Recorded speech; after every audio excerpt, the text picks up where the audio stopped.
आज के सेगमेंट में हम क्या बात करने वाले हैं। आज के सेगमेंट में आपकी दो क्लासेस है कंटिन्यू। तो पहली क्लास जो आज आपकी है, इसमें हम लोग केमिस्ट्री में बात करने वाले हैं केमिकल कंपाउंड यानी कि रासायनिक यौगिकों के बारे में। रासायनिक यौगिकों में अगर हम बात करें तो कुछ ऐसे इंपॉर्टेंट कंपाउंड्स हैं जो जिनके फॉर्मूले या फिर जिनकी नेमिंग आपके एग्जाम में आपसे पूछी जाती है। जैसे आपसे पूछा जाता है सोडियम कार्बोनेट का फॉर्मूला बताइए, सोडियम बाइकार्बोनेट का फॉर्मूला बताइए, ब्लीचिंग पाउडर क्या होता है, फिर फिटकरी का फॉर्मूला क्या होता है। इस तरह के क्वेश्चन आपके एग्जाम में आ जाते हैं कभी कभी। तो इन क्वेश्चंस के लिए आपके पास दो मेथड है, या तो आप केमिकल कंपाउंड की नेमिंग या उनके फॉर्मूले याद करें बैठ के। तो इतने सारे हैं, कौन कौन सा इंपॉर्टेंट है, क्या याद करें क्या ना याद करें, इसमें आप कंफ्यूज हो जाते हैं। तो इससे अच्छा तरीका यह है कि हम क्यों ना केमिकल कंपाउंड बनाने का मेथड बढ़िया सा सीख लें, जिससे कि आपको कोई भी कंपाउंड पेपर में आए तो आप आराम से उसकी नेमिंग या फिर उसका फॉर्मूला बना सकते हैं, बहुत सिंपली वे में। ठीक है भाई। तो वही चीज आज हम आपको सिखाने वाले हैं कि रासायनिक यौगिक जो हैं वो बनाने के लिए आपको क्या मेथड यूज करने हैं, जिससे आप कोई भी फॉर्मूला आसानी से बना सकते हैं। ठीक है भाई, बस यही हमें आज के सेगमेंट में सीखना है। तो चलो सबसे पहले बात करते हैं केमिकल कंपाउंड में आपके पेपर में जो आते हैं वो आते हैं आयनिक कंपाउंड। ठीक है, आयनिक यौगिक आपके एग्जाम में पूछे जाते हैं। तो आयनिक यौगिकों के जो नेमिंग है उसको समझने से पहले हमें आयन के बारे में समझना जरूरी है। आयन को समझने से पहले एटम के बारे में थोड़ा सा आपको पता होना चाहिए अच्छे से, जो कि हम पढ़ा चुके हैं। तो एक बार जल्दी से रिकैप करा देते हैं। एटम यानी कि जो परमाणु होता है वो क्या होता है भाई, एक छोटा सा पार्टिकल होता है जिसके अंदर तीन उप परमाणुवीय कण होते हैं जिन्हें हम सब एटॉमिक पार्टिकल कहते हैं, जिनमें से नाभिक के अंदर केंद्र में दो पार्टिकल होते हैं, एक प्रोटॉन और एक न्यूट्रॉन, और इसके चारों ओर ऑर्बिट में चक्कर लगाते हैं इलेक्ट्रॉन। ठीक है भाई, ये सिंपल सी बात आपको पता है। और आपको ये भी पता है कि किसी भी एटम में या परमाणु में जितने प्रोटॉन होते हैं उतने ही इलेक्ट्रॉन भी होते हैं। प्रोटॉन और इलेक्ट्रॉन दोनों सेम होते हैं, इस वजह से एटम पे कोई चार्ज नहीं होता, यानी कि जो परमाणु है वो उदासीन होता है, मींस न्यूट्रल होता है। ठीक है, एटम आपका क्या होता है भाई, न्यूट्रल है, उदासीन होता है। ये सिंपल सा पॉइंट आपको अच्छे से याद रखना। अच्छा, लेकिन अब यहां से कुछ बेसिक पॉइंट है जो हमने आपको दे रखे हैं चार्ट के रूप में। आपको कम से कम 30 तक 30 तक के सभी एलिमेंट के एटॉमिक नंबर और एटॉमिक मास याद होने चाहिए। मतलब परमाणु संख्या और परमाणु द्रव्यमान लगभग 30 तक नहीं, 30 तो 20 तक तो याद होने ही चाहिए। 20 तक आपको जरूर याद होना चाहिए कि परमाणु संख्या और परमाणु द्रव्यमान कितना होता है। उसके लिए हमने आपको ये टेबल दे रखी है, आप इसको घर पे पढ़ सकते हैं आराम से। यहाँ पे बात करते हैं आयन के बारे में। जब कभी भी चार्ज पार्टिकल यानी कि आवेशित कणों की बात होती है तो वहां हम आयन की बात करते हैं।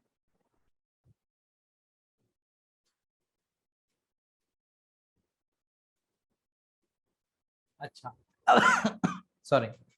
अब बात ये आ गई कि सर ये आयन आखिरकार होते क्या है, बनते कैसे हैं। तो आयन का मतलब है कोई नई चीज ये नहीं है, जब कभी भी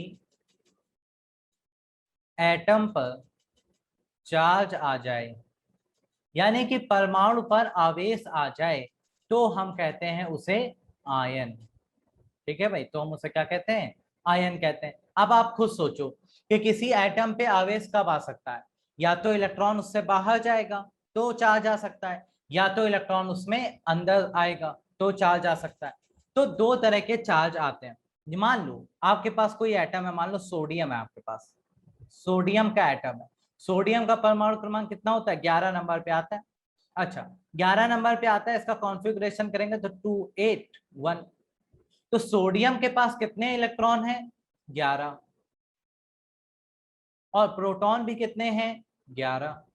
तो दोनों चीजें बराबर हैं, इसलिए सोडियम का एटम न्यूट्रल है, उस पर कोई चार्ज नहीं है। लेकिन अब वो क्या करता है, आपको पता है कि स्टेबल कौन सा एलिमेंट होता है। स्टेबल यानी कि स्थिर वही होते हैं जिनके बाहरी कक्षा के 8 इलेक्ट्रॉन पूरे होते हैं, 8 इलेक्ट्रॉन कंप्लीट होते हैं। इसकी बाहरी कक्षा में तो एक ही इलेक्ट्रॉन है, सबसे आउटर मोस्ट शेल में। तो संयोजी इलेक्ट्रॉन या वैलेंस इलेक्ट्रॉन इसके 1 हैं, इसको चाहिए कितने? 7। तो 7 इलेक्ट्रॉन तो कोई देगा नहीं, मैक्सिमम इलेक्ट्रॉन दे सकते हैं 1, 2 या 3, उससे ज्यादा नहीं। तो 7 इलेक्ट्रॉन इसको मिलेंगे नहीं, तो ये क्या करेगा, ये अपने बाहरी कक्षा के इलेक्ट्रॉन को किसी और को दे देगा, जिससे कि इसकी बाहरी कक्षा ये खत्म हो जाएगी, ये बन जाएगी आउटर मोस्ट शेल, और इसमें 8 हैं, तो इस तरह से ये स्टेबल हो जाएगा। तो सोडियम ने क्या किया, अपना एक इलेक्ट्रॉन दान कर दिया, एक इलेक्ट्रॉन की कमी हो गई, यानी कि अब इलेक्ट्रॉन कितने बचे? 10। और प्रोटॉन तो 11 ही है, प्रोटॉन में तो कोई चेंज आया नहीं। तो आप देख सकते हैं कि एक पॉजिटिव चार्ज इस पे बढ़ गया है, धन आवेश एक बढ़ चुका है, इसीलिए अब इसे हम क्या कहते हैं? Na+ कहते हैं। Na+ का मतलब उस पे एक धन आवेश है, तो इसे हम लोग अब एटम नहीं कहेंगे, क्यों? क्योंकि इस पे चार्ज आ चुका है, तो इसे क्या कहेंगे? आयन। और इस पे पॉजिटिव चार्ज आया है, इसलिए हम लोग इसको क्या कहते हैं? कैटायन, यानी कि धन आयन कहते हैं। बस इतना सा कॉन्सेप्ट है। तो एक तरीके का आयन आपको मिल गया, क्या? कैटायन, यानी कि पॉजिटिव आयन। इसी तरह दूसरा एग्जांपल देखते हैं, क्लोरीन के पास आते हैं। क्लोरीन का एटॉमिक नंबर कितना है भाई? 17। तो ये कितना हो गया? 2, 8, 7। अब इसको कितने इलेक्ट्रॉन चाहिए अपने आप को स्टेबल करने के लिए? 1 इलेक्ट्रॉन चाहिए। अभी इसके पास कितने इलेक्ट्रॉन है? अभी इसके पास 17 इलेक्ट्रॉन है, और 17 ही प्रोटॉन है। अब ये 1 इलेक्ट्रॉन कहीं ना कहीं से जरूर ले लेगा, और जब ये 1 इलेक्ट्रॉन ले लेगा तो इसके पास इलेक्ट्रॉन हो जाएंगे 18, 18 इलेक्ट्रॉन हो जाएंगे, और प्रोटॉन तो 17 ही रहेंगे। तो इसमें क्या बढ़ गया? एक निगेटिव चार्ज पड़ गया, तो क्लोरीन पे एक निगेटिव चार्ज आ जाता है, तो ये अब क्लोरीन बन गई है आयन। और कैसा आयन है भाई? निगेटिव है, इसलिए इसको कहते हैं एनायन, यानी कि ऋण आयन। बस ये सिंपल सा कॉन्सेप्ट है, यही आपको यहाँ पे याद रखना। तो आयन आपको समझ में आया कि जब कभी भी किसी परमाणु पर आवेश आ जाता है तो वो परमाणु ना कहलाकर आयन बन जाता है। अब दो तरीके के आयन होते हैं, एक पॉजिटिव यानी कि कैटायन, और दूसरा निगेटिव यानी कि एनायन। दो तरीके के आपके आयन होते हैं। अब सर समझ में नहीं आया किसमें पॉजिटिव होगा किसमें निगेटिव होगा, क्योंकि तत्व तो हमारे पास 118 है, तो कैसे पता करेंगे? तो उसके लिए आपको सिंपल सा कॉन्सेप्ट देखना है। अगर मैं बात करूं मेटल यानी कि धातु की, तो जितनी भी धातुएं होती हैं उनके वैलेंस इलेक्ट्रॉन यानी कि संयोजी इलेक्ट्रॉन जो है वो या तो बाहरी कक्षा में जो इलेक्ट्रॉन होते हैं वो या तो 1 होंगे, या तो 2 होंगे, या तो 3 होंगे, उससे ज्यादा नहीं हो सकते, 1, 2 या 3। तो जब कभी भी किसी तत्व की बाहरी कक्षा में आपको या तो 1 इलेक्ट्रॉन मिले, या तो 2 मिले, या तो 3 मिले, उससे ज्यादा नहीं, तो वो कहलाते हैं धातुएं। और धातुओं को अष्टक पूरा करने के लिए चाहिए 7, 6 और 5 इलेक्ट्रॉन, वो कोई इनको देता नहीं है, तो यही अपने इलेक्ट्रॉन को डोनेट कर देते हैं। तो ये हमेशा क्या होते हैं? डोनर होते हैं, यानी कि दाता होता है।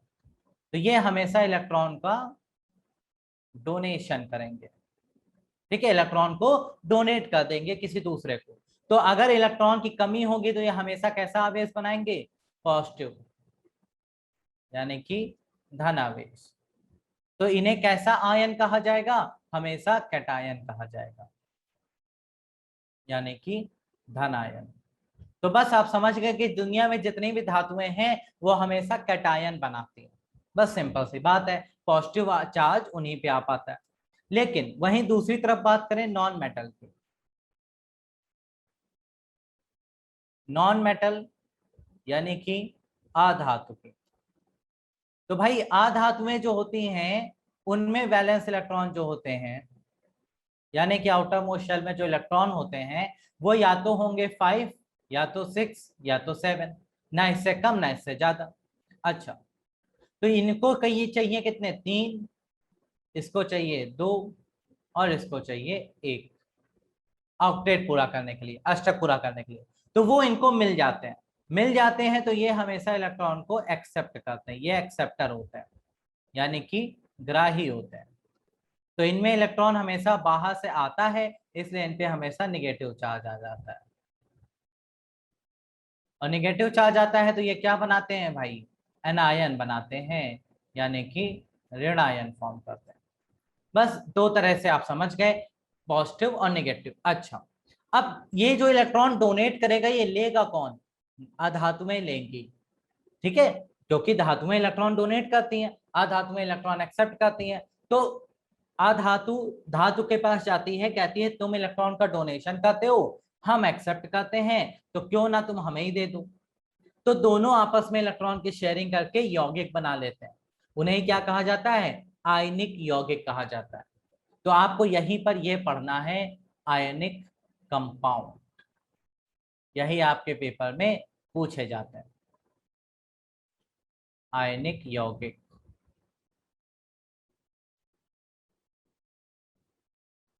ओके, आयनिक यौगिक कैसे बनते हैं, ये दो चीजों के कॉम्बिनेशन से बनते हैं। कौन कौन सा, एक है आपका मेटल यानी कि धातु, और दूसरा है नॉन मेटल यानी कि अधातु। इन दोनों के जुड़ने से क्या बनते हैं, आयनिक यौगिक बनते हैं। जैसे फॉर एग्जांपल मैंने आपको सिंपल सा एक एग्जांपल लेते हैं, जैसे सोडियम एक धातु है, क्लोरीन एक अधातु है। सोडियम को आपने पता है जब आयन बनाता है तो उस पर एक धन आवेश आता है, और क्लोरीन जब आयन बनाता है तो उस पर एक ऋण आवेश आता है। तो दोनों एक दूसरे से, सोडियम इलेक्ट्रॉन डोनेट करता है एक, तो वो अपना एक इलेक्ट्रॉन क्लोरीन को दे देता है, क्लोरीन वो इलेक्ट्रॉन एक्सेप्ट कर लेती है, दोनों आपस में जुड़ जाते हैं और क्या बनाते हैं भाई, NaCl बनाते हैं। तो NaCl कैसा यौगिक है, आयनिक यौगिक है। तो आयनिक यौगिक आपको पहचानना सीखना पड़ेगा। आयनिक यौगिक हमेशा कहीं भी दिखेगा तो उसमें एक धातु होगी और एक अधातु होगी। जैसे देखो सोडियम धातु है, क्लोरीन अधातु है, और दोनों आपस में जुड़कर जो कंपाउंड बना रहे हैं NaCl, ये कहलाता है आयनिक यौगिक। ठीक है, तो इंट्रोडक्शन आपको समझ में आ गया भाई, जल्दी से बताओ, यहां तक किसी को कोई समस्या तो नहीं, बिल्कुल बेसिक से बता रहे हैं। बेसिक आपको समझ में आ जाएगा तो आप आराम से फॉर्मूला बना लोगे किसी भी नाम का, बिल्कुल क्लियर।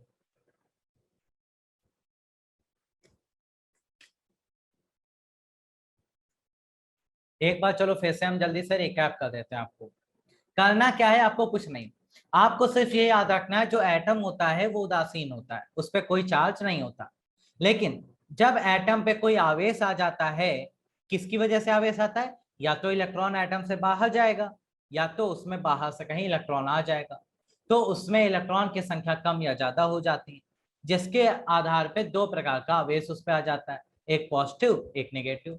तो उसे आयन कहते हैं, फिर उसे एटम नहीं कहते हैं। तो एटम पे जब चार्ज आ जाए तो वो आयन बन जाता है। आयन दो प्रकार के होते हैं, एक होता है पॉजिटिव, एक होता है निगेटिव। तो जितनी भी धातुएं होती हैं वो सारी की सारी पॉजिटिव आयन बनाती हैं, यानी कि कैटायन बनाती हैं।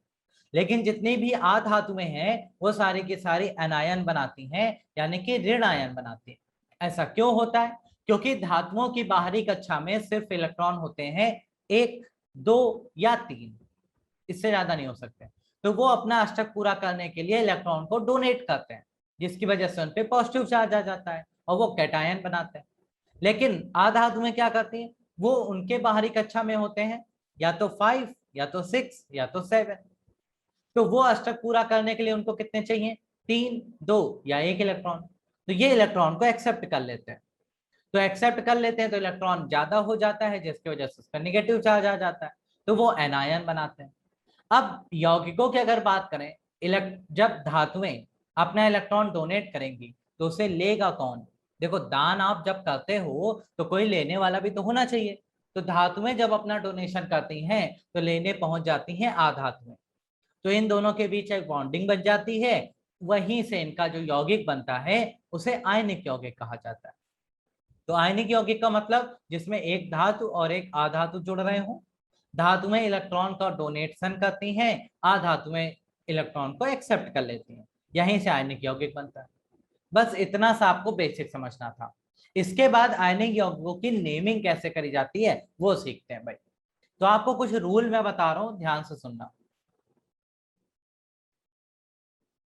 मेटल यानी कि धातु। आपको पता है ये इलेक्ट्रॉन डोनेट करते हैं।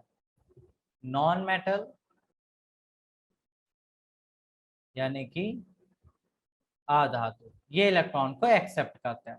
अच्छा, धातुओं में क्या होता है, जब आप नेमिंग करने जाते हो तो चाहे वो एटम के रूप में हो, चाहे परमाणु के रूप में हो, चाहे आयन के रूप में हो, दोनों ही रूपों में उसका नाम नहीं बदलता, जो नाम रहता है वही रहेगा। जैसे हम सोडियम की बात करें तो सोडियम जो है वो 11 नंबर पे आता है, आपको पता है। अगर ये सोडियम का एटम है तो भी इसे हम सोडियम ही कहते हैं, है ना। लेकिन अगर इस पे आयन चढ़ जाए तो आपको पता है इस पे एक पॉजिटिव चार्ज आ सकता है, तो एक पॉजिटिव चार्ज आ जाता है, तो भी हम इसे सोडियम ही कहते हैं, चाहे वो आयन के रूप में हो, चाहे वो एटम के रूप में हो, नाम सोडियम ही रहेगा। ऐसे ही मैग्नीशियम की बात करें तो मैग्नीशियम 12 नंबर पे आता है, तो वो है अभी मैग्नीशियम। अब मैग्नीशियम अपने 2 इलेक्ट्रॉन डोनेट कर देता है, तो 2 इलेक्ट्रॉन डोनेट कर देता है तो इस पे +2 चार्ज आ जाता है। अभी ये आयन बन चुका है, लेकिन नाम अभी भी मैग्नीशियम ही रहेगा, नाम नहीं बदलता। ऐसे ही एल्युमिनियम की अगर बात करें तो एल्युमिनियम 13 नंबर पे आता है।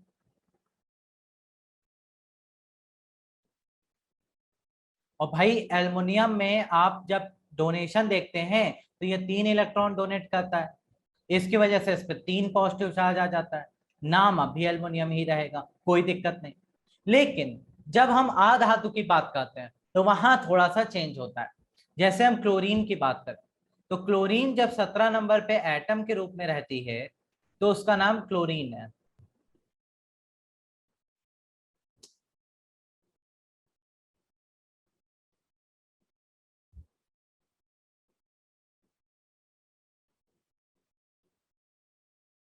तो भाई उसका नाम क्या है, क्लोरीन है।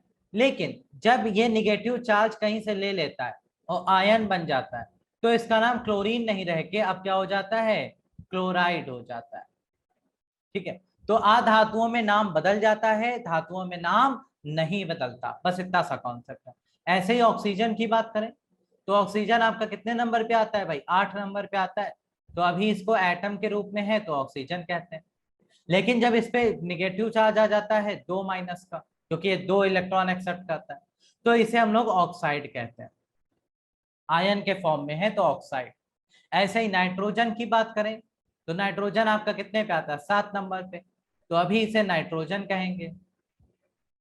लेकिन जब ये आयन बना लेता है, आयन बना लेता है तो 3- का चार्ज इस पे आ जाता है, तो इसे हम लोग नाइट्राइट कहते हैं।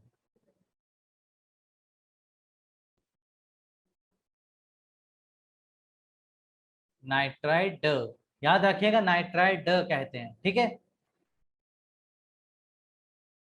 हाँ भाई ये आपको पता होना चाहिए, ये हम कहते हैं ना 20 तक एटॉमिक नंबर जरूर याद रखिए, 20 तक तो याद ही रखिए, कंपलसरी है। 20 तक आप में से कईयों को आते भी होंगे, जिनको नहीं आते उनको टेबल हमने दे रखी है, पढ़ लेंगे। अब देखो इनका नाम बदल जाता है अधातुओं का, धातुओं का नाम नहीं बदलता। अब देखो आपसे कैसे फॉर्मूले पूछे जाते हैं और नेमिंग कैसे आपको करनी है, बस ये चीज अच्छे से ध्यान रखिएगा। अब देखो एग्जाम्पल से आपको सॉल्व कराते हैं क्वेश्चन। मान लो आपको ये दिया गया Na2O, है ना, टेबल दे रखी है हमने नोट्स में, टेबल दे रखी है आपको, नोट्स जब मिलेंगे तो उसमें है टेबल, ठीक है। अच्छा Na2O आपको दिया गया, क्वेश्चन में पूछा गया कि बताइए Na2O का रासायनिक नाम क्या है, केमिकल नेम क्या है।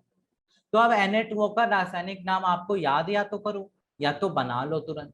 कैसे बना लोगे, आप देखोगे सर ने कहा था कि धातुएं, ये रही सोडियम धातु, ऑक्सीजन अधातु। सर ने कहा था जब धातु अधातु जुड़ते हैं तो आयनिक यौगिक बनता है ना। आयनिक यौगिक बनता है तो मतलब सोडियम का आयन आपको मैंने पढ़ा दिया है, कितना होता है, Na+ होता है सर। और ऑक्सीजन का आयन भी हमने आपको पढ़ा दिया है, 2-, अभी अभी लिख के आए। तो ये लोग क्या करते हैं, अपने अपने आयन की जो संख्या है वो एक दूसरे से रिप्लेस कर लेते हैं। यानी कि ये अपना 2 इसको दे देता है, इसके पास 1 है तो ये 1 दे देगा, सिर्फ संख्या, चार्ज नहीं। ये मत सोचना -2 +2 ना, सिर्फ नंबर देता है।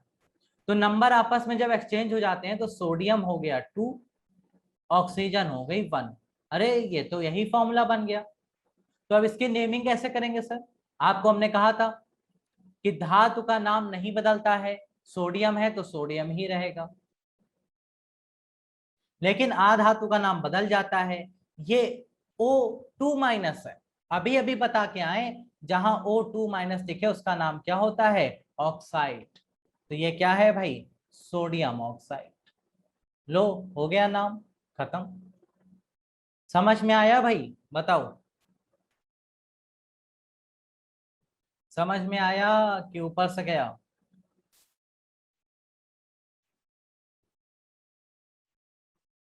बोलो भैया, क्लियर हुआ? बिल्कुल बेसिक सा काम आपको करना है, या कुछ एक्स्ट्रा नहीं करना है, बेसिक सा क्वेश्चन। ऐसे ही मान लो दूसरा एग्जांपल हम देते हैं आपको कुछ। आपको हमने दिया AlCl3। अब हमने पूछा इसका नाम, हमने पूछा कि इसका नाम बताइए क्या होगा। तो आपको कुछ नहीं करना है, आपको सिर्फ और सिर्फ ये याद रखना है कि एल्युमिनियम जब आयन बनता है तो कैसा आयन बनता है? Al3+। अभी अभी पीछे करा के आए, देखो एल्युमिनियम आयन बनता है Al3+ का, और उसके साथ है क्लोरीन, क्लोरीन आयन बनती है माइनस का। क्लोरीन कैसा आयन बनती है? माइनस का बन। तो ये एक दूसरे को आवेश, एक दूसरे को एक्सचेंज करते हैं। तो इसके पास 1 है, इसके पास 3 है, तो आपस में जब एक्सचेंज करेंगे तो हो जाएगा AlCl3। AlCl3 बन गया, मतलब AlCl3 आपका आयनिक यौगिक है। तो बस कोई काम ही नहीं, Al आ गया है, इसका नाम तो सर एल्युमिनियम ही रहेगा, क्योंकि धातु का नाम नहीं बदलता। लेकिन सर आपने कहा था कि आधातु का नाम बदलता है। ये क्या है? Cl-, और Cl- का नाम हम लोग क्या रखते हैं भाई? क्लोराइड रखते हैं। तो बस ये क्या बन गया? Aluminium chloride. हो गया ना? बिल्कुल आसान सा कॉन्सेप्ट है। आपको सिर्फ ये देखना है दिया गया यौगिक आयनिक है या नहीं। अगर आयनिक है तो एल्युमिनियम, अब तो आपको ये सब करने की जरूरत ही नहीं है, आप यहीं से देख के समझ। Al यानी कि एल्युमिनियम, और धातु के साथ आधातु जुड़ा है, मतलब Cl यानी कि क्लोराइड। तो मतलब धातु धातु जुड़ रहे हैं तो आयन के रूप में जुड़े होंगे, तो एल्युमिनियम क्लोराइड, तुरंत नाम बन गया। आपको कुछ एक्स्ट्रा यहाँ पे दिमाग नहीं लगाना है, बिल्कुल बेसिक रूल आपको याद रखना है बस। ऐसे ही और भी एग्जाम्पल हैं, बहुत सारे एग्जाम्पल, आप जैसे चाहो वैसे बना लो। जैसे हमने कहा MgO, अब Mg धातु है, O अधातु है, तो आपको पता है धातु का नाम तो बदलता नहीं, मैग्नीशियम है तो मैग्नीशियम ही रहेगा। O क्या है सर? ये तो आयन के फॉर्म में जुड़ा है, तो ऑक्सीजन का आयन होता है ऑक्साइड, तो ये हो गया मैग्नीशियम ऑक्साइड। बिल्कुल सिंपल सा फॉर्मूला। तो इस तरह से आप कोई भी फॉर्मूला बना सकते हो, कोई दिक्कत नहीं है, ठीक है। जैसे हमने कहा, ये तो हो गया, एक सेकेंड, एक और एग्जांपल लेते हैं बढ़िया सा, वो आप करके दिखाएंगे हमें। एक एग्जांपल ले लेते हैं, मान लो,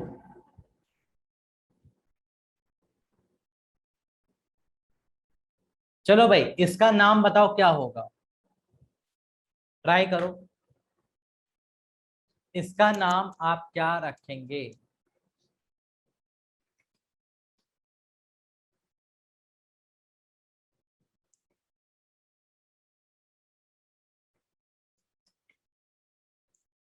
जरूरी नहीं है फॉर्मूला दिया जाए नाम पूछा जाए, कभी कभी नाम दे देते हैं फॉर्मूला पूछ लेते हैं, तो वो भी आप आराम से बना सकते हैं। Al2O3 आपको दिया गया है, आप इसकी नेमिंग क्या करेंगे सोचो।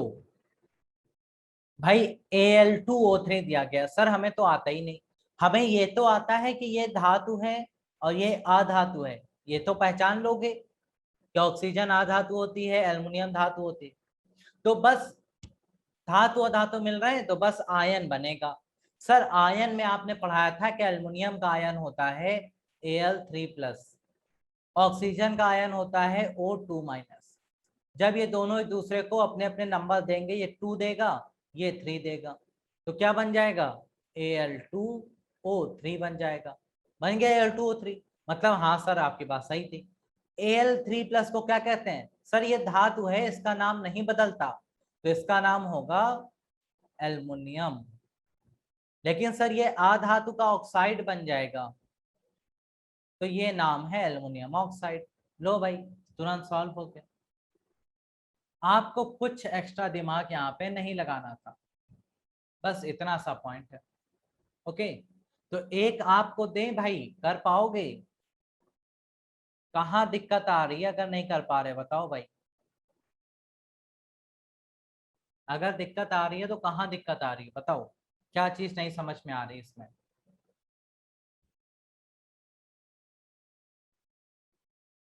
बोलिए भैया,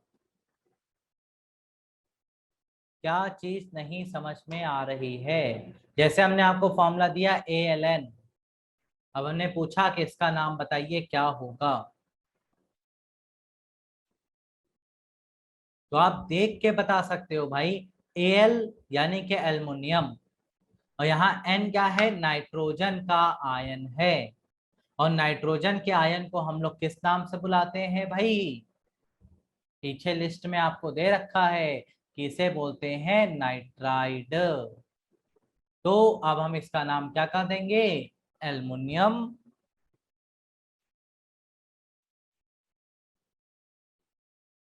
नाइट्राइड। बस हो गया इसका नाम। बोलो भाई, कुछ तो बोलो, हाँ या ना, कुछ तो बताओ।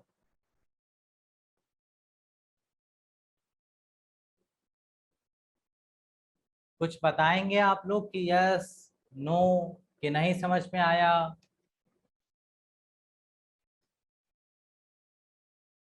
आ गया भाई, अभी क्लियर है? ओके, तो बस इस तरह से आप नेमिंग बनाना सीख रहे हैं धीरे धीरे।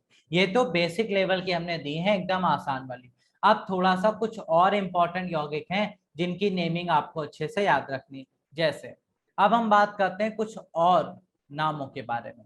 जैसे कहीं पर भी आपको NH4+ दिख जाए, कहीं पर भी NH4+ दिख जाए, तो उसका नाम होता है अमोनियम। उसको हम लोग क्या कहते हैं, अमोनियम कहते हैं भाई। ओके, ये याद रखिएगा। ऐसे ही और भी कई सारे नाम हैं। जैसे आपको OH- कहीं पर भी दिख रहा है, तो उसे कहते हैं हाइड्रोक्साइड। उसको हम लोग कहते हैं हाइड्रोक्साइड। और भी है भाई, जैसे NO3- आपको कहीं भी दिखता है, तो उसे कहते हैं नाइट्रेट। देखो, नाइट्रेट एक अलग चीज है, नाइट्राइड एक अलग चीज है। तो अभी मैं लिख देता हूं, ध्यान से समझना भाई। इसे क्या कहते हैं, नाइट्रेट कहते हैं। और एक मोस्ट इंपॉर्टेंट जो पेपर में बहुत आता है, HCO3 आपको कहीं पर भी दिखे, तो उसे कहते हैं हाइड्रोजन कार्बोनेट। हाइड्रोजन कार्बोनेट, या फिर इसका एक और नाम होता है बाई कार्बोनेट। इसे हम लोग या तो कहते हैं हाइड्रोजन कार्बोनेट,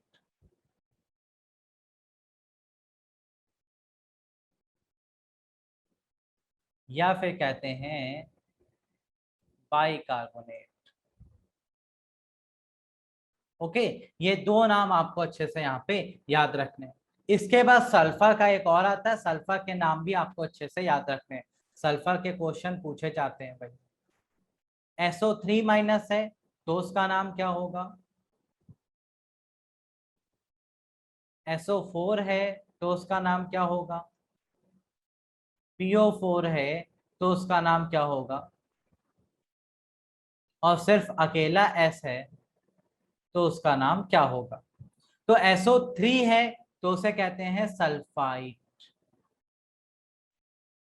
SO4 है, तो उसे कहते हैं सल्फेट। PO4 है, तो उसे कहते हैं फॉस्फेट। और सिर्फ S है, तो उसे कहते हैं सल्फाइड। तो नाम में अंतर याद रखिएगा, ये है सल्फाइड, ये है सल्फेट, ये है फॉस्फेट, और ये है आपका सल्फाइड। ठीक है, इस तरह से आपको कुछ नाम जरूर याद रखने हैं। अब यहाँ से कैसे क्वेश्चन बनते हैं एक बार रिकैप कर लो, फिर क्वेश्चन बनवाते हैं आपको बड़े से। जैसे NH4+ है तो अमोनियम, OH- है तो हाइड्रोक्साइड, NO3 है तो नाइट्रेट, HCO3 है तो हाइड्रोजन कार्बोनेट या बाइकार्बोनेट, SO3- है तो सल्फाइड, SO4 है तो सल्फेट, PO4 है तो फॉस्फेट, और S अकेला है तो उसे सल्फाइड कहते हैं। अब जैसे आपको नाम दिया जाए एक सिंपल सा, आपको कहा जाए कि आपके पास है MgSO4, तो MgSO4 का नाम बताइए क्या होगा। तो आपको कहानी नहीं करनी, आपको सिर्फ ये देखना है एक धातु है एक अधातु है, तो Mg यानी कि मैग्नीशियम, और SO4 में आप देख कर आए हो कि SO4 में नाम क्या होता है, सल्फेट होता है। तो बस SO4 है यहाँ पे दिख गया, तो मतलब सर ये सल्फेट होगा।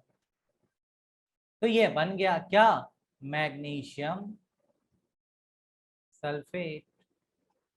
लो भाई, बिल्कुल सिंपल सा नाम आप यहाँ से बना लेंगे। ऐसे ही हम यहाँ पे आज देते हैं आपको AlPO4, तो हमने AlPO4 दे दिया। AlPO4 को देखते ही पहचान जाओगे कि सर एल्युमिनियम जब आयन बनाता है तो 3+ बनाता है। PO4 का अभी अभी आप पढ़ा के आओ 3-, तो दोनों 3 दे रहे हैं तो कैंसिल हो जाएंगे क्योंकि सेम है तो कैंसिल हो जाएंगे। AlPO4 बन गया। AlPO4 बना सर, एल्युमिनियम का नाम तो बदलता नहीं है, तो एल्युमिनियम वही रहेगा। ठीक है, ओके। अच्छा, तो ये क्या हो गया, ये PO4 है, और PO4 का मतलब क्या हो गया, आपको अभी भी पढ़ा के आए तो उसे कहते हैं फॉस्फेट। तो ये हो गया एल्युमिनियम फॉस्फेट, नाम हो गया सिंपल सा। ठीक, सल्फेट ये पूरा है भैया, SO4 पूरा सल्फेट कहलाता है, यही इसी के हिसाब से तो हमने नाम रखा है यहाँ पे। ठीक है, तो ये इस तरह से आपसे फॉर्मूले से नाम पूछे जाते हैं। कभी कभी आपको नाम दे देता है, फॉर्मूला पूछ लेता है, तो क्या करेंगे भाई, तो मान लो आपको नाम हमने दे दिया मैग्नीशियम हाइड्रोजन कार्बोनेट या फिर बाइकार्बोनेट, और कहा कि इसका फॉर्मूला बताओ भाई क्या होगा। तो जब इसका फॉर्मूला आपसे पूछा जाए तो आप कुछ मत करिए, सिर्फ नाम ध्यान से पढ़िए। मैग्नीशियम है और हाइड्रोजन कार्बोनेट है, यानी कि आयनिक यौगिक है। तो मैग्नीशियम का आयन क्या होता है सर, ये तो होता है Mg2+। हाइड्रोजन कार्बोनेट का क्या होता है, अभी अभी पढ़ाया है भैया, हाइड्रोजन कार्बोनेट HCO3- आयन के फॉर्म में। तो आप क्या करेंगे, HCO3- रख देंगे। अब ये लोग फॉर्मूला बनाना है ना, तो थोड़ा सा स्ट्रिक्ट रहिएगा। ये 1 है तो इसको देगा, ये 2 इसको देगा, तो क्या बनेगा, 1 में तो कोई फर्क पड़ेगा नहीं, Mg लिख लो। लेकिन HCO3 के पास 2 आया है, तो इसको ब्रैकेट में लिखेंगे HCO3 का होल ट्वाइस। ये है मैग्नीशियम बाइकार्बोनेट। देखो कितनी आसानी से आपने फॉर्मूला बना लिया, नहीं तो रटना पड़ता कि मैग्नीशियम है तो Mg2+, HCO3 है तो 1-, आपस में एक्सचेंज करते हैं, तो ये 1 दे गया, वो उसको 2 देगा, तो 1 से तो कोई फर्क पड़ना नहीं है, Mg ही लिख लेंगे। लेकिन HCO3 के पास 2 आया है तो पूरे में 2 जाएगा, तो इसे कहते हैं MgSCO3 का होल ट्वाइस, सोडियम बाइकार्बोनेट या फिर सोडियम हाइड्रोजन कार्बोनेट। ठीक है भाई, ओके। तो इस तरह से आप सिंपल सी नेमिंग यहाँ से सीख सकते हैं। कैसा भी कुछ भी दिया जाए, जैसे मान लो आपको दे दिया जाए NaNO3, कहा जाए इसका नाम बताओ, तो आपको कुछ नहीं करना है, आपको सिर्फ ये देखना है कि ये सोडियम Na और ये NO3 अलग है। तो आपको पता है कि सोडियम पे प्लस होता है, NO3 पे माइनस होता है, दोनों आपस में 1 1 एक्सचेंज करेंगे, कोई फर्क पड़ेगा नहीं, फॉर्मूला वही बन जाएगा NaNO3। तो नेमिंग कैसे करेंगे सर, सोडियम का नाम तो बदलता ही नहीं है, सोडियम रहेगा। NO3 माइनस को क्या कहा जाता है, अभी अभी पता क्या है, इसे हम लोग कहते हैं नाइट्रेट। तो ये है आपका सोडियम नाइट्रेट।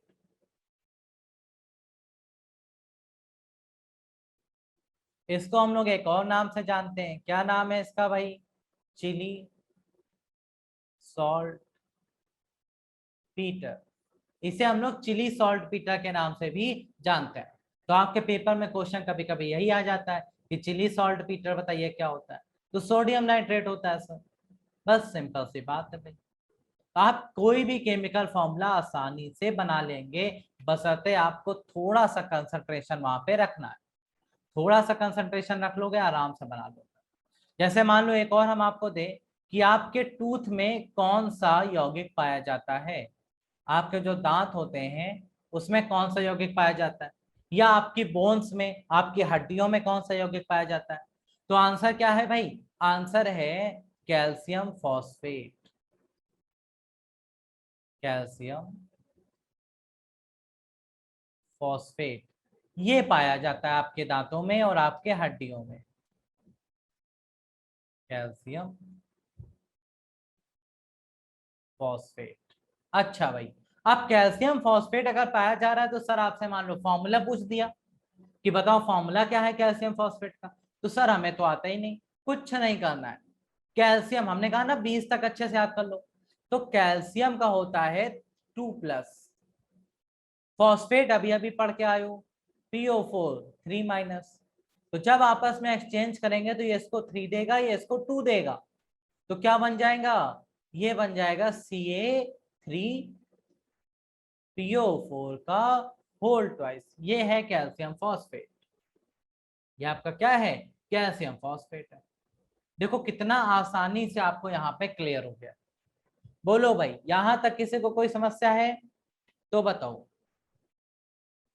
जितने मैंने बता दिए हैं जनरली वही आपके पेपर में पूछ लिए जाते हैं।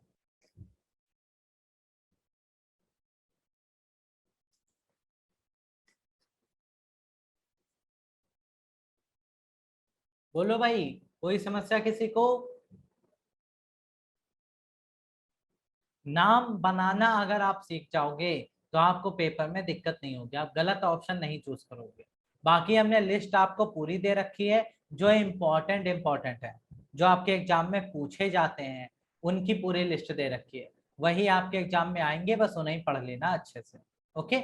अच्छा, अभी तक हम आपको क्या पढ़ा रहे थे कि भैया जो धातुएं होती हैं उनका नाम नहीं बदलता, अधातुओं का नाम बदल जाता है आयन के रूप में, तो क्या नाम होता है वो भी हमने आपको पढ़ा दिया। लेकिन कुछ धातुएं भी होती हैं जो अलग अलग आयन रखती हैं, जिसकी वजह से उनका नाम भी अलग अलग हो जाता है। कैसे, देखो सबसे पहले हम बात करते हैं आयरन के बारे में, यानी कि लोहा। तो आयरन के पास दो वैलेंसी होती है, एक होता है 2+ और एक होता है 3+। अब 2+ वाले को क्या कहते हैं, इसको कहा जाता है आयरन सेकेंड, और इसको क्या कहते हैं, इसको कहते हैं आयरन थर्ड। लेकिन सिर्फ आयरन सेकेंड या आयरन थर्ड नाम नहीं होता, और भी नाम होता है, या फिर इसको हम लोग कह सकते हैं फेरस। इसको हम लोग क्या कह सकते हैं, फेरस। और इसको क्या कह सकते हैं, फेरिक। अब सर पहचानेंगे कैसे किसी यौगिक में कि कहाँ आयरन 2 है और कहाँ आयरन 3 है, कैसे पहचानेंगे सर। तो उसको पहचानने के लिए आपको कुछ नहीं करना है, आपको सिर्फ मैथ थोड़ी सी दिमाग में रखनी, थोड़ी सी मैथ, और कुछ नहीं। आपको एक एग्जांपल देते हैं, आपको पूरा क्लियर हो जाएगा। जैसे मान लो आपको दिया गया है FeO और दिया गया है Fe2O3।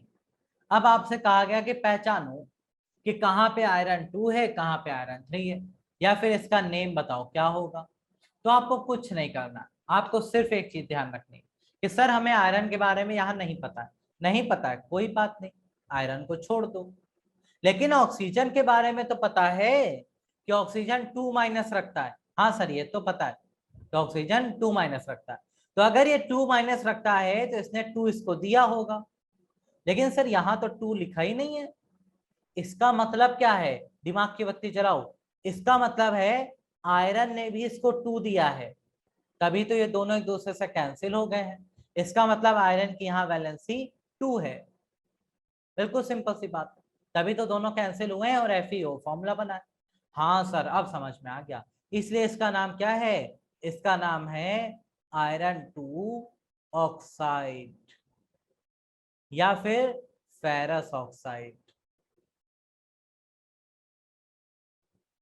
Ferrous oxide. लेकिन यहाँ पे आ जाओ, यहाँ पे सर आयरन का पता नहीं है हमें कौन सा है, लेकिन ऑक्सीजन का तो पता है भैया कि 2-, इसने 2 दिया होगा। हाँ सर यहाँ 2 लिखा हुआ है, सही है। तो यहाँ 3 कैसे आ गया, सर इसने 3 दिया होगा तभी तो आया है। तो इसका मतलब ये 3 वाला है, तो ये क्या बन जाएगा, आयरन 3rd ऑक्साइड, या फिर इसे कहेंगे फेरिक ऑक्साइड। लो भाई ये नाम सिंपल सा हो गया। तो इस तरह से आप पहचान भी लोगे, आपको कोई दिक्कत नहीं है कि आप पहचान ना पाओ।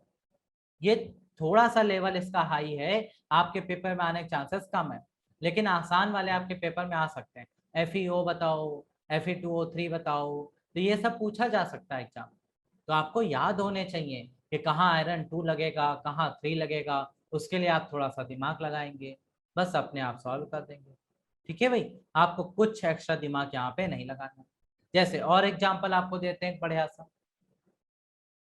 जैसे हमने दिया FeSO4 और एक दे दिया Fe2SO4 का होल थ्राइस।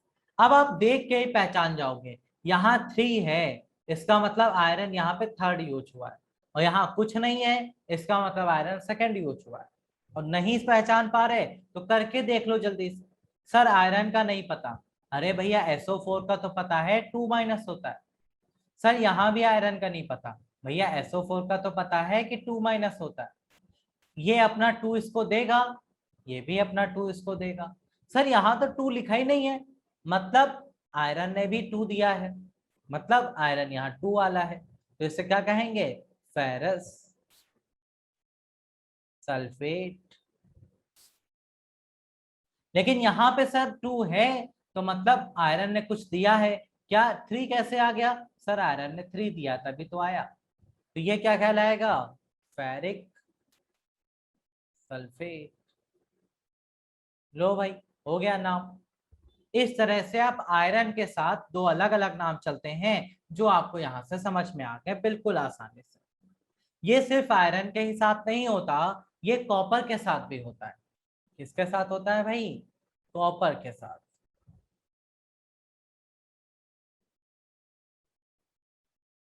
अगर हम कॉपर के बारे में बात करें तो कॉपर आपका लेता है 1+ वैलेंसी और 2+। तो कॉपर का नाम क्या हो जाता है सर, इसे कहते हैं कॉपर फर्स्ट, और इसे कहा जाता है कॉपर सेकेंड।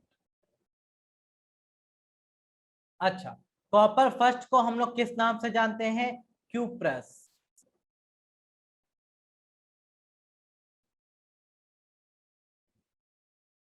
और कॉपर सेकंड को क्या कहते हैं, क्यूप्रिक।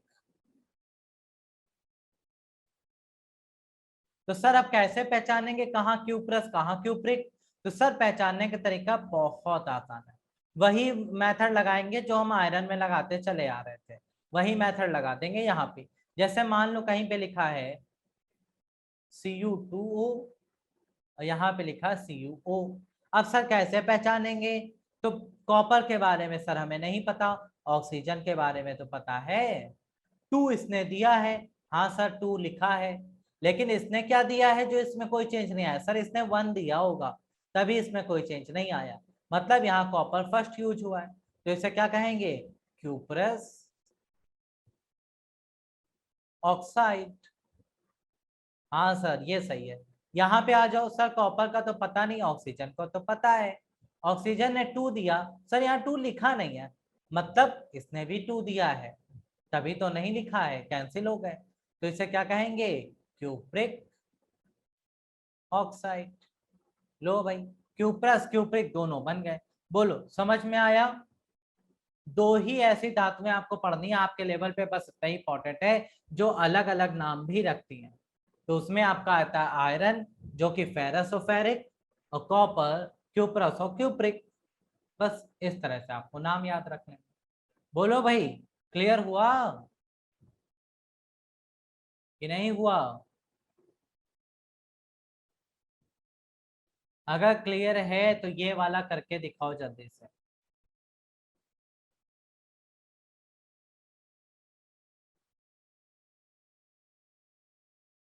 चलो भाई, इन दोनों के नाम आप लोग बताएंगे जल्दी से। कॉपर का एक बार और बता दें। कॉपर में भैया देखो बिल्कुल आयरन की तरह, कॉपर में अगर 1 वैलेंसी होगी तो उसे कहेंगे क्यूप्रस या कॉपर फर्स्ट, 2 वैलेंसी होंगी तो उसे कहेंगे क्यूप्रिक या कॉपर सेकेंड। यहाँ पर है कितनी वैलेंसी पता नहीं सर, तो इसको हमने देखे, तो हमने देखा Cu के बारे में पता नहीं, ऑक्सीजन के पास 2 होती है। ऑक्सीजन ने जब अपना 2 इसको दिया तो यहाँ लिखा हुआ दिख गया। ऑक्सीजन को कितना दिया है कॉपर ने, सर 1 दिया है, तभी तो कोई चेंज ऑक्सीजन में नहीं आया है। तो बस Cu2O नाम बन गया, कॉपर की वैलेंसी 1 है, और कॉपर की वैलेंसी जब 1 होती है तो उसे क्या कहते हैं, क्यूप्रस। तो ये हो गया क्यूप्रस, और ये तो ऑक्साइड है ही, तो ये बन गया क्यूप्रस ऑक्साइड। लेकिन यहाँ जाएंगे तो यहाँ पे है CuO, तो कॉपर के पास +2 है, ऑक्सीजन के पास 2 माइनस है। कैसे +2 है सर, इसको हमें पहले तो पता नहीं था, तो हम ऑक्सीजन वाली से खेलते हैं। ऑक्सीजन ने अपना 2 इसको दिया, हाँ सर दिया, तो यहाँ 2 लिखा क्यों नहीं है, क्योंकि कॉपर ने भी इसको 2 दिया है, तभी दोनों कैंसिल हो गए और CuO बन गया, और ये कहलाएगा क्यूप्रिक ऑक्साइड। बस इतना सा पॉइंट है, ठीक है। ऐसे ही यहाँ पर आप नेमिंग करने जाओगे तो आपको कॉपर का तो पता नहीं है, तो कॉपर छोड़ दो। SO4 का तो पता है भैया, कॉपर का नहीं पता तो कोई बात नहीं। SO4 का तो पता है 2 माइनस लेता है, तो इसने 2 दिया होगा। सर यहाँ लिखा तो नहीं है, मतलब कॉपर ने भी 2 दे दिया है इसको, तभी तो कैंसिल हो गए और CuSO4 बन गया। अब इसका नाम क्या करेंगे, इसका नाम करेंगे हम इस कॉपर, ये 2 वाला यूज हुआ है तो इसे कहेंगे कॉपर 2 सल्फेट, या फिर क्यूप्रस सल्फेट, ऐसे नाम कर देंगे, या तो क्यूप्रस सल्फेट या फिर कॉपर सल्फेट। यहाँ पे आ जाओ सर, सल्फर ने तो 2 दिया, यहाँ लिख गया। सर SO4 में कुछ नहीं गया, मतलब कॉपर ने 1 दिया है, तभी तो कुछ नहीं गया उसके पास। तो बस आप नेमिंग याद कर लो, क्या है भाई, ये कॉपर है, कौन सा कॉपर, फर्स्ट, तो इसे कहेंगे कॉपर फर्स्ट, और ये है सल्फेट, तो इसमें तो कोई चेंज हुआ नहीं। या फिर इसे क्या कहते हैं, क्यूप्रिक और सल्फेट। लो भाई, आराम से आपने नेमिंग यहाँ पर बना दी। तो आपको 2 अलग केसेस मिलते हैं धातुओं में, धातुओं में नाम जनरली नहीं बदलता, लेकिन आयरन और कॉपर आपके पेपर में आ सकते हैं, तो इसीलिए हमने इसका नाम बता दिया कैसे बदलता है और किसके अकॉर्डिंग बदलता है। तो आप आसानी से इसका नामिंग बना सकते हैं, सारे के सारे नेम इसके बना सकते हैं। ओके भाई, इतना सा आपको नेमिंग यहाँ पे अच्छे से पढ़ लेनी है। बाकी आपसे यहाँ से और ज्यादा हाई लेवल या कुछ भी पूछा नहीं जाता है, समझे। अब यहाँ पे कुछ अलग नाम से भी चीजें पूछी जाती हैं, जैसे बेकिंग सोडा, वॉशिंग सोडा, उनके नाम क्या होते हैं, डायरेक्ट पूछा जाता है। ओके, हाँ अब हम क्या बता रहे थे, अब हम बता रहे थे इंपॉर्टेंट केमिकल कंपाउंड जो आपके पेपर में डायरेक्ट पूछे जाते हैं। जैसे जैसे हमने कहा कि बेकिंग सोडा बताइए क्या होता है, हमने आपसे पूछ लिया कि बेकिंग सोडा क्या होता है, तो आपको पता होना चाहिए कि सर बेकिंग सोडा का मतलब होता है सोडियम बाइकार्बोनेट। Sodium bicarbonate. तो अब देखो, अब आपको रटना नहीं पड़ेगा, सोडियम यानी कि सर Na, बाइकार्बोनेट को हमने क्या बताया, HCO3। तो सोडियम 1 रखता है, ये भी 1 रखता है, तो 1 1 कैंसिल हो गए, तो NaHCO3 सोडियम बाइकार्बोनेट का फॉर्मूला है, जिसे हम लोग बेकिंग सोडा कहते हैं। ऐसे ही आपसे पूछा जाता है ब्लीचिंग पाउडर।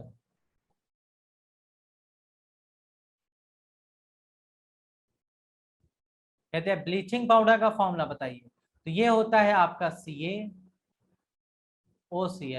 का होल ट्वाइस, जिसे हम लोग क्या कहते हैं, कैल्शियम क्लोरो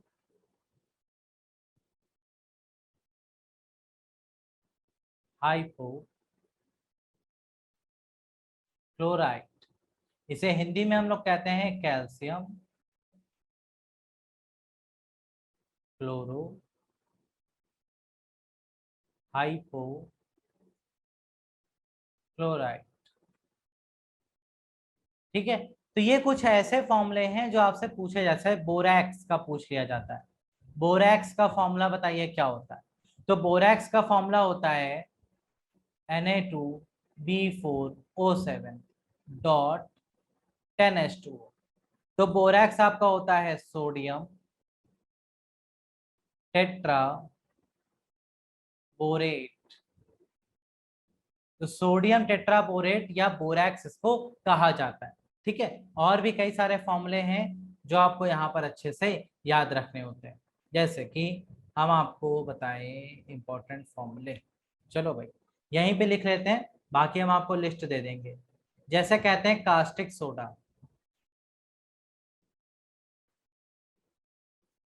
कास्टिक सोडा की अगर बात करें तो ये होता है सोडियम हाइड्रोक्साइड। इसे क्या कहते हैं हम लोग, सोडियम हाइड्रोक्साइड। तो बाकी हम आपको लिस्ट पूरी दे देंगे, वो आप अच्छे से पढ़ लीजिएगा, हिंदी इंग्लिश दोनों लैंग्वेज में। इतने से कुछ इंपॉर्टेंट फॉर्मूले हैं जिनकी पूरी लिस्ट आपको जरूर से जरूर याद रखनी है।